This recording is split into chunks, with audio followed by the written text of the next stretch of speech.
इतिहास राष्ट्र तोड़ भी सकता है। इतिहास राष्ट्र कैसे बनाता है? तो हम वर्तमान में हैं और वर्तमान में हम अपनी एकता स्थापित करना चाहते हैं, तो हम इतिहास में उस एकता का आविष्कार करते हैं कि हम वैसे थे। हम अपने इतिहास को कहां ढूंढते हैं पता है? कि देखिए, अरे हम इंडस वैली सिविलाइजेशन से जुड़े हुए हैं। हम लोग दुनिया के सबसे अर्लीस्ट सिविलाइजेशन को लीड किया है। फिर हम कहते हैं कि हम इतिहास में कालिदास की जो रचना है वो पूरे इंडिया की कार्टोग्राफी बताती है, कश्मीर से लेकर कन्याकुमारी तक।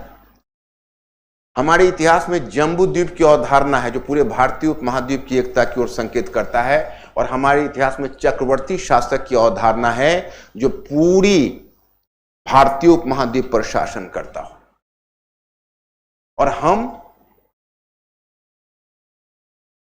भक्ति आंदोलन जैसा आंदोलन हमारे यहां हुआ जो कश्मीर से लेकर तमिलनाडु और गुजरात से लेकर असम तक उसने अपने आप को प्रभावित किया है।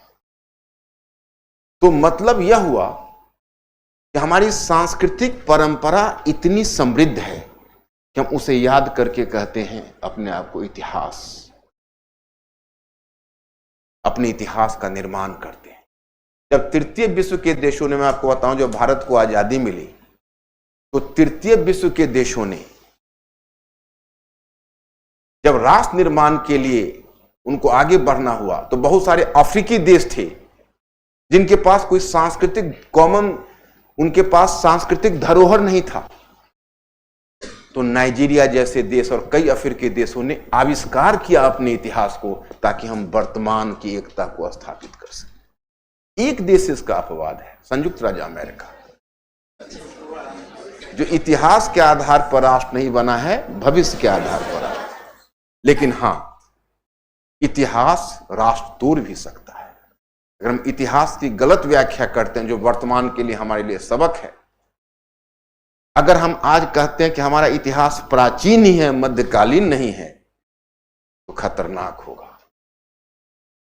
अगर आज हम यह सिद्ध करते हैं कि भाई तुर्क और जो मुगल हैं वो विदेशी हैं, तो यह खतरनाक होगा, क्योंकि वो हमारे नागरिक हैं। और जैसे हिंदू अपनी सांस्कृतिक धरोहर प्राचीन काल में खोजते हैं, तो हिंदू और मुसलमान दोनों अपनी सांस्कृतिक धरोहर मध्यकाल में भी खोजते हैं। हाँ, मुसलमानों का इतिहास, मुस्लिमों का इतिहास मध्यकाल से शुरू होता है।